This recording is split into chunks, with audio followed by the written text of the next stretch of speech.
is up, guys, and welcome back to another episode of the BnG podcast, guys. Today is Sunday, October 23rd, and we're just here to recap the Washington football team's ugly loss to the Green Bay Packers, where they lost 24-10. So like I said, this is just a quick recap episode, guys, but the theme of this episode, guys, is they're just not that good. They're just not that good. So I'm not really going to have too much to say because, like I said, it's come to about week 7, even though I kind of did realize a couple weeks earlier, but we're just not a good football team. So there isn't really much analysis that needs to go into these losses because at this point, I expect us to lose games, especially against a good team like the Green Bay Packers. But like I said, this is just a quick recap over the Washington football team's loss against the Green Bay Packers. An ugly loss, to say the least. So, as we go, we're going to give you a recap over the offense first. Then we're going to break down the defensive performance and then just some of my thoughts on the game and to touch bases on things and things like that. All right, so just to start with the offense, Taylor Heinicke, his stat line reads as 25 for 37, 268 yards, 1 touchdown, and 1 interception, along with 95 rushing yards. While those numbers do seem to be okay, actually pretty good, actually. Today was actually where I realized he's not the answer. I've been saying it for a couple of weeks, but we can't win with Taylor Heinicke. We don't have a good enough roster to win with Taylor Heinicke. I said a couple of weeks ago where I do think that he's a guy that you can win with, but he's not a guy that you can count on to win you a game. I'm honestly losing faith in that first stance of he's a guy that you can win with, especially with a roster like we have. I know we're depleted, guys. I know we are depleted, but it's just some things, that Taylor Heinicke doesn't possess in his repertoire where, a franchise quarterback that we're looking for that we haven't had in years is supposed to be capable of doing. You look back at his / dive before the end zone. Maybe a 6'3" quarterback gets that, It's a game of inches in the NFL. No shade to Taylor because I was defending him because since when was a dive, giving up yourself in the NFL?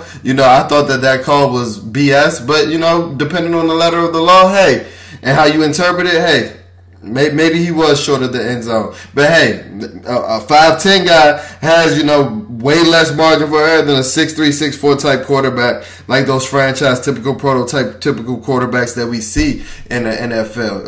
And it's just we don't have enough margin for error, and Taylor is playing with a lot of error right now. Like I said, the stat line read great, but he's still missing throws. He's still missing high. When he misses his throws, they are high. And I'm telling you the reason why, and it's because of his height. He has to throw it like the apex of his ball has to be the ball has to be at his apex coming out of his hand because he has to throw it over the lineman. Like this resulting in the ball being high, no velocity on his balls, and there was some misses he had today. Even though he only had 12 incompletions. A couple of those were just ugly throws. He left McKissic out to dry on a couple of plays. He left De'Ami Brown out to dry. One of those misses was a bad ball where he just dialed and Terry McLaurin on the 4th down conversion from the jump. He didn't even scan the opposite side of the field. Now I know we've been harping on forcing the ball to Terry McLaurin and things like that, but you do not force the ball to Terry McLaurin when the defense knows you're forcing the ball to Terry McLaurin in do or die situations where you need a 4th down like that. Because I actually wasn't mad at that call by Coach Rivera. I know a lot of people in the Washington football team community, they were on Ron's neck about having that call. Oh, this is what you cut Dustin Hopkins for? I actually wasn't mad at the call. I had to go back and look at the film to see if other guys were open, but I was just locked in on Terry as well because that's who Taylor was locked in on from the jump, and it was an easy play for cornerback Eric Stokes to make. So while the counting numbers were there, it's just too many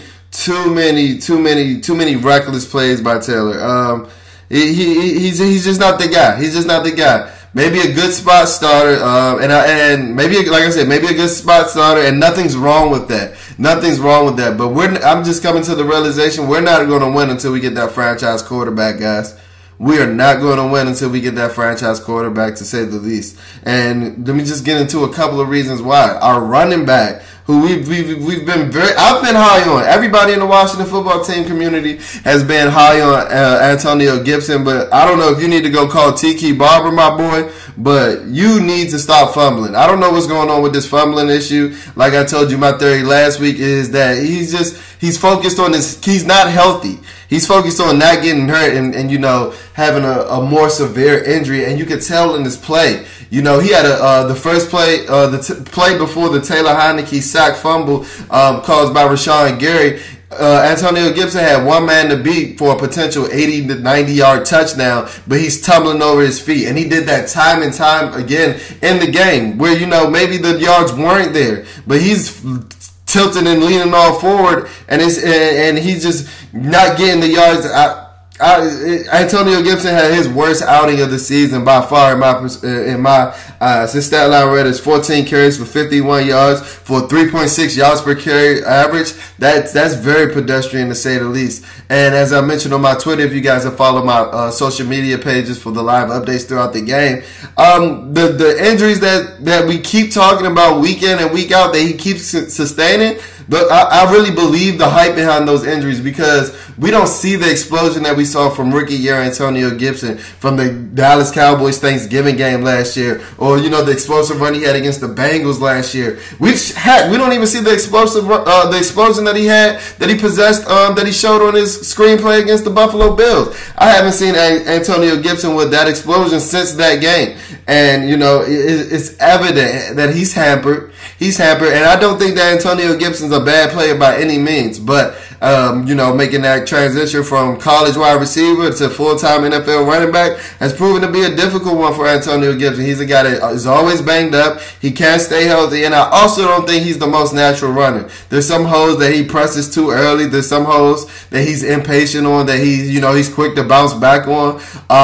So even some of the screen passes, while Scott Turner seems to love himself a screen game. I've never seen so many inefficient screens in my life, and no shade to Scott Turner because I've been a Scott defender. If you guys have followed Bleeding BnG and followed our episodes, our Instagram, our social media pages, I've been a Scott Turner defender. But the screen game, I've never seen a guy try to force a screen game that isn't working as much. And part of the reason is I think because of the calls and when they're called, but I also think because of some of the players. Antonio Gibson isn't necessarily selling that screen well. Our linemen aren't necessarily selling that screen well. I know Greg Olsen pointed out, I think it was a J.D. McKissic run that actually turned out to be a first down, but he pointed out how Eric Flowers and Chase Roulier didn't block anybody. And you're seeing that in screens over and over again, and I'm kind of baffled as to why Scott Turner keeps running them because it's clear that we don't have the screen game aspect of our playbook down to where it needs to be, to where it's NFL game ready, because I don't know how many screens we had today, but the average yard per play on those screen plays couldn't have been more than about 3 to 4 yards per play, honestly. And that's with the big J.D. McKissic run that was all J.D. None of the scheme or none of the playbook being drawn up. J.D. had to make a couple of guys miss in the backfield and things like that. So Antonio Gibson, my guy, you're struggling.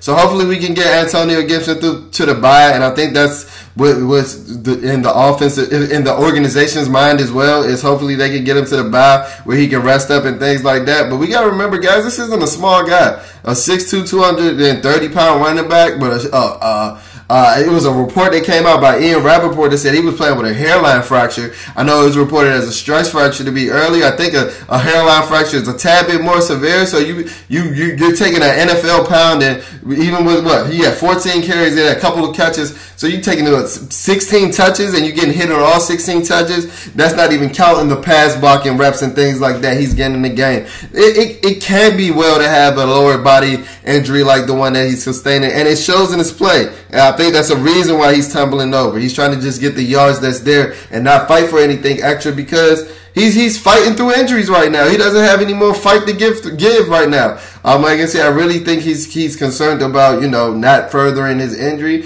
And once you get to that point, guys, you shouldn't be on the field, right? If you have to be conscious of your health while you're playing. And, you know, football is a game, you guys heard that term, you got to keep your head on the swivel. And when you're focused on too many things, it's harder to keep your head on the swivel because you got to be alert on that football field at all times. That is a collision sport. That's the most dangerous sport there is, known to man. And I don't think that it's too promising that a guy like Antonio Gibson's playing with all these lower body extremities as an NFL running back taking that pounding. So, hey, I don't know if he's going to play against the Denver Broncos. He didn't seem to face too severe of an injury, or he didn't seem to further, worsen that injury today. So it looks like he may play against the Denver Broncos. Have to see how practice goes, but I wouldn't mind if he sits that game out because I did not like what I saw from Antonio Gibson today. J.D. McKissic, I mentioned Taylor almost killed him on one of his high check down throws. I also mentioned how he made a play on one of his few plays that was there to be made today, but he was non-existent in the second week in a row, and I'm trying to figure out why. Because if you guys have noticed, the one constant that has, shown itself in the two Washington victories so far this season is that J.D. McKissic was a big-time prime performer in both of those games. So I'm confused as to why he's not in the offense more, involved in the offense more, especially when you have a guy like Curtis Samuel that can't seem to get on the field, that has the worst groin in the history of groins. I just can't understand it. I can't understand it. Like, J.D. McKissic, if you guys don't know his history, he started as a college wide receiver, and you guys can probably tell that it was a stat read today during the game that he's leading all NFL running backs in catches throughout the last 2 years, and that shows some of his receiver background. So why are we not opening up why are we not opening up the offense and giving, some of these plays that we would give to Curtis Samuel, some of the reverses and things like that, these plays that Scott Turner talked us up on in the offseason, why are we not running those for J.D. McKissic to get him more involved? You guys know how big of a J.D. McKissic fan we are over at BnG. It's always J.D. McKissic greater sign than Chris Thompson. Always and forever. So I think that he's one of our more dynamic playmakers on the offensive end. While we're over here trying to force Antonio Gibson the ball and things like that, we need to be finding ways to get J.D. McKissic the ball, because if you want to win, it looks like you have to get J.D. McKissic involved. If the 2021 season hasn't told you anything at all, that's what it's told me so far, that if you want to win a Washington football team football game, you have to get J.D. McKissic involved. And it also showed me that we don't have a quarterback. We do not have a quarterback, to say the least. So going back to just keep on touch on the skill positions, guys, we're back to Terry McLaurin and the Pips.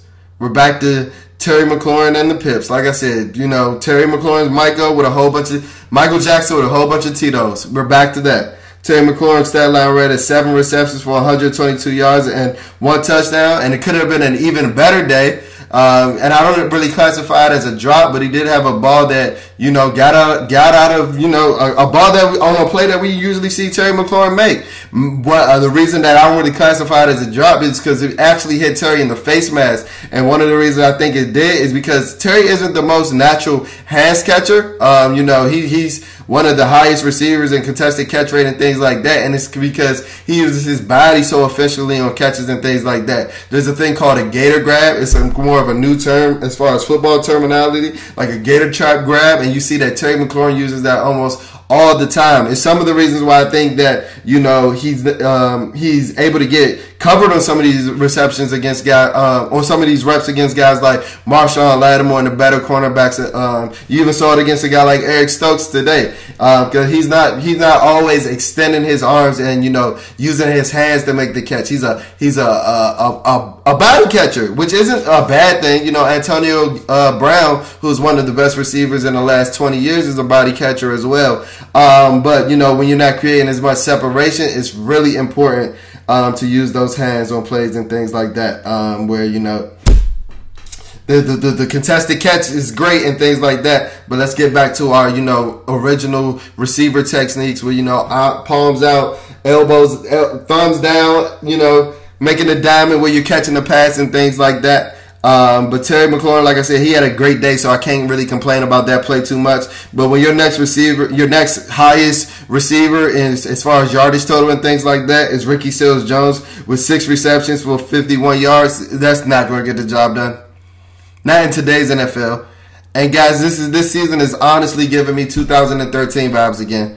After that flash in the pan 2012 season, Robert Griffin III's rookie year, after, he had trouble coming back from his ACL injury and things like that to come back and you know, compete and things like that. You know, this is the type of vibe I'm getting for that 2013 season before, you know, Kirk was able to give us substantial quarterback play and things like that in the 2014 season and seasons beyond up until, 2017? I'm getting vibes of that 2013 season. If you guys can remember, that was an ugly season to say the least. And this is looking to be an ugly season as well. But I'm a little older. Like I said, that was 2013, so it was about 8 years ago. I'm 8 years wiser, and I can't be too mad. I can't be too mad at the direction of this team. I allowed myself, and I allowed whatever Coach Rivera and whatever anybody wants to say now. I believed them in the preseason, you know, when they told us that we were close. Because now, you know, a lot of talk is coming back that, you know, this is a rebuild. This was year 2 of a rebuild. I don't want to hear that. Because that was not what was sold to me during you know, the off season. That's not what was sold to me when I was buying my season tickets. That's not what I was hearing. That's not what I was being preached. So I don't want to hear it now with the revisionist history and things like that. But in all honesty, it is true. Like, this is a bad team. This is a bad team. We're just not that good. We're just not that good. The offensive line had one of their worst days of the year. Charles Leno had his worst day of the season, allowing that was just a nasty rep against Rashawn Gary. Rashawn Gary just beat him smooth off the snap. It was bad. It was bad. And with all that being said, we still lost by 14 points.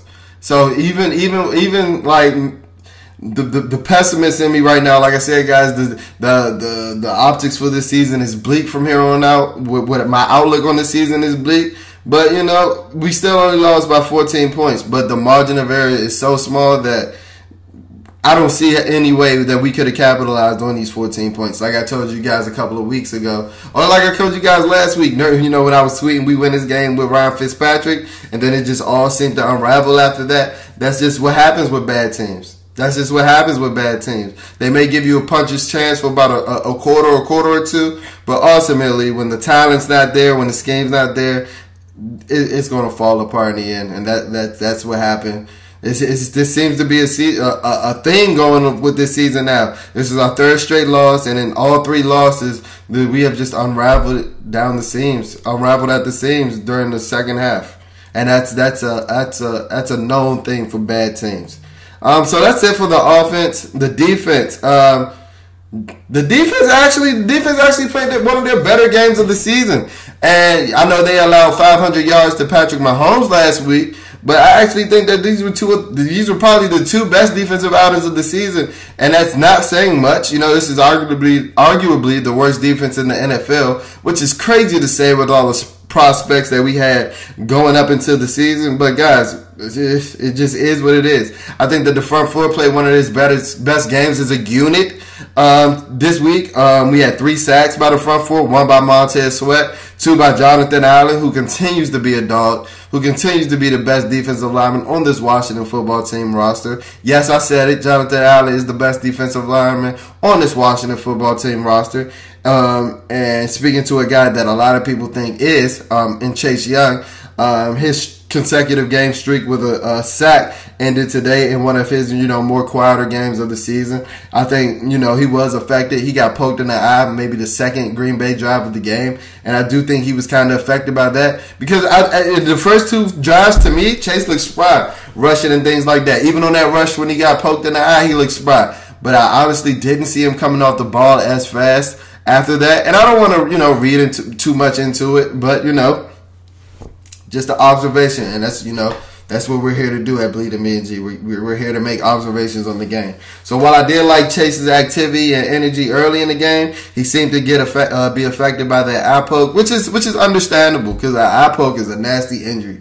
If you guys have ever been poked in the eye, I'm sure you guys haven't been poked in the eye by 6'5" guys that's 330 pounds with sausage fingers like Billy Turner is. And he tried to do it again. And you can tell that Chase was affected because you saw he was fed up after that second call that they called the illegal hands to the face. He was like, bro, come on. Like, what are we doing?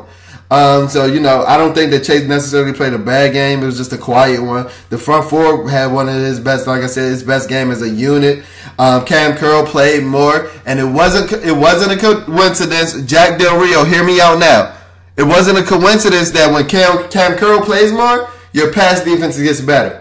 You know, we held Aaron Rodgers to pretty pedestrian numbers, 250 somewhat yards, but, he's capable of going off. He's one of the 2-3 best quarterbacks in the NFL, and we've seen, worse quarterbacks have bigger numbers against Washington this season.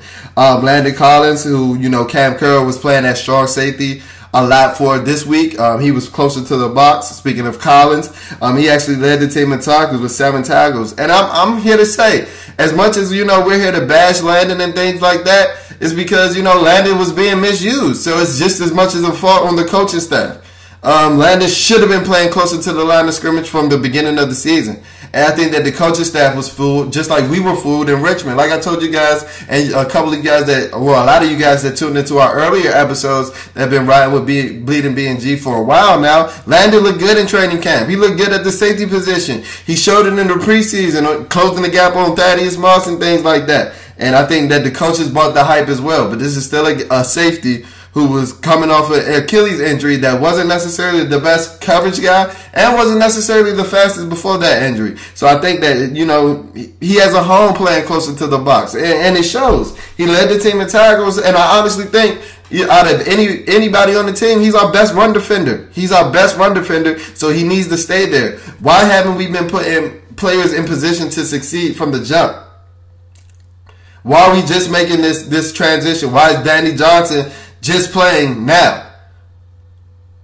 And I honestly, I know he got the touchdown called on him, and that's just a size deficit, and that's just Aaron Rodgers being Aaron Rodgers with a tremendous back shoulder throw to Allen Lazard. But I think that Danny Johnson played that nickel cornerback position better than Kendall Fuller played at all this season. At all this season.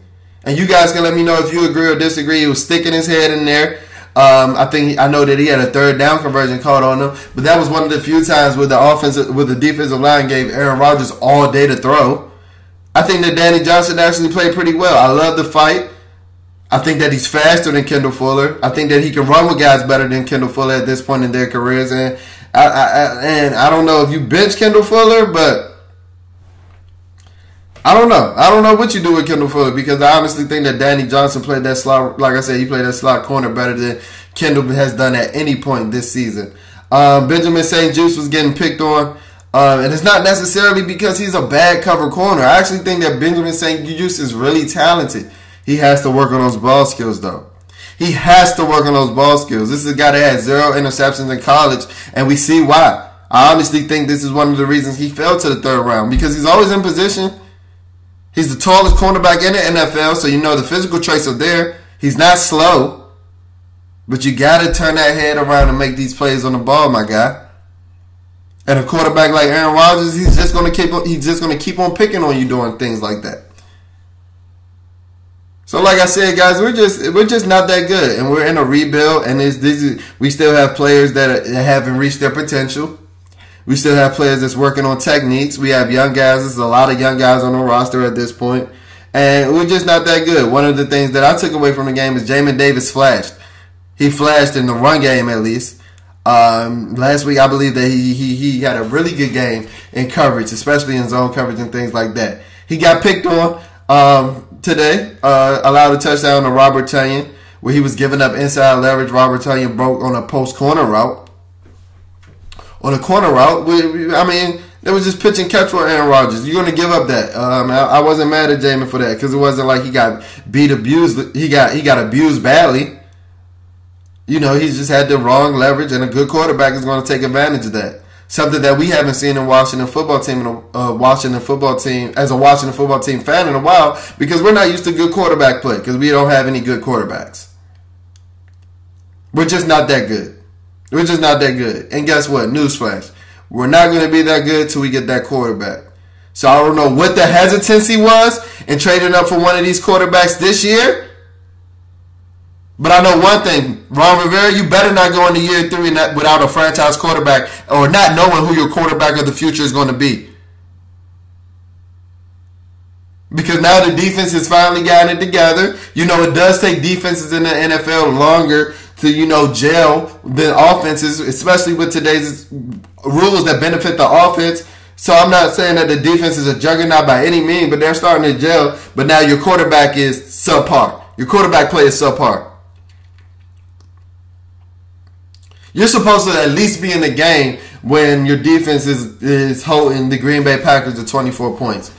And there was never a thought in that game that we were in the game. Not in the second half, at least. There was never a thought. If you're an honest Washington football team fan, there was never a thought that we were in that football game.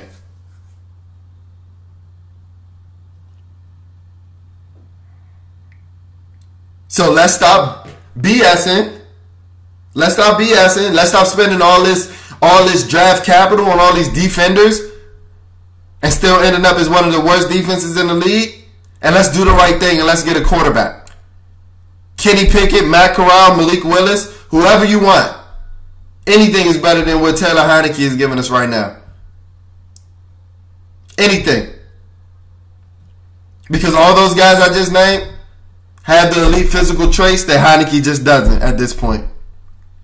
He just doesn't. Me personally, I'm a big Kenny Pickett guy. I think that he's the most NFL ready quarterback in the draft. I think that there's a chance that he may not go 1. And I think that there's a chance that we can really get him because I don't really see us winning too many more games. We honestly may go 3-14 with our last win coming against the Denver Broncos next week. We may get Philly because they suck, but we're going to have a chance at one of these quarterbacks, so we better do the right thing. We better do the right thing. And if I get a feeling that we won't, I'll come take over that damn draft room myself, a la Dan Snyder style. Because I'm sick of it. I'm sick of it. I'm sick of it. You are not winning in the NFL today without a quarterback. The goddamn Cincinnati Bengals, as we speak right now, are the number 1 seed in the entire AFC because they got their franchise quarterback last year. The goddamn Cincinnati Bengals, that poverty franchise, is the number 1 seed in the AFC. But we got old-ass cavemen thinking guys like Ron Rivera, Marty Herney, and Martin Mayhew over here spending all this goddamn draft capital on linebackers and defensive tackles and defensive ends. This is a foundational issue that I told you guys a couple of weeks ago can't be fixed right away. But I think that this new regime is also helping add to some of these issues. So guys, with all that being said, we're just not that good. We're just not that good. And guess what? To all my fans out there suffering like me, the first step is admitting. So when you finally admit that we're just not that good, the season will go by a lot smoothly for you. Not saying that we're going to win even more games. Not saying that this season is going to go by good for you. But like the stress relief, the stressing during games and things like that. Because at this point, like, it's expected. It's expected. Like, it's expected that we're going to do something that just is going to prevent us from winning. Listen to this. The Green Bay Packers had allowed 15 touchdowns on 15 drives in which their opponent reached the red zone. They stopped us 4 times in the red zone. So every time an opponent before our game today had reached the red zone against the Green Bay Packers, they scored a touchdown. We never got in the end zone in 4 tries. If that doesn't show you the epitome of the dysfunction of this team, of this roster, and of this organization compared to everybody else in the NFL, I don't know what other stat does. And that is how I'm going to end this episode. So guys, thank you guys for tuning in. If you're listening to us on all podcast platforms, but especially Apple Podcasts, please rate, please review, please push out all those ratings, please comment, please review, please subscribe. If you're watching us on YouTube, please comment, please like, please subscribe. If you're following us on our social media pages, or if you don't follow us on our social media pages, make sure you're tapping into our Twitter. Our Twitter is @BleedingBnG. That's @BleedingBnG. Our Instagram is @BleedingBnG. That's @BleedingBnG. And guys, like I said, while this season isn't looking too promising, Us over at Bleeding BnG, we're going to make the best out of it. So please just make sure you're tapped into all our content across all our social media, across our YouTube pages. Just make sure you're tapped into Bleeding BnG all over, because we're here for you, even though the Washington football team isn't. Thank you guys for tuning into this episode. Tap into the next one. I'll see you later. Peace.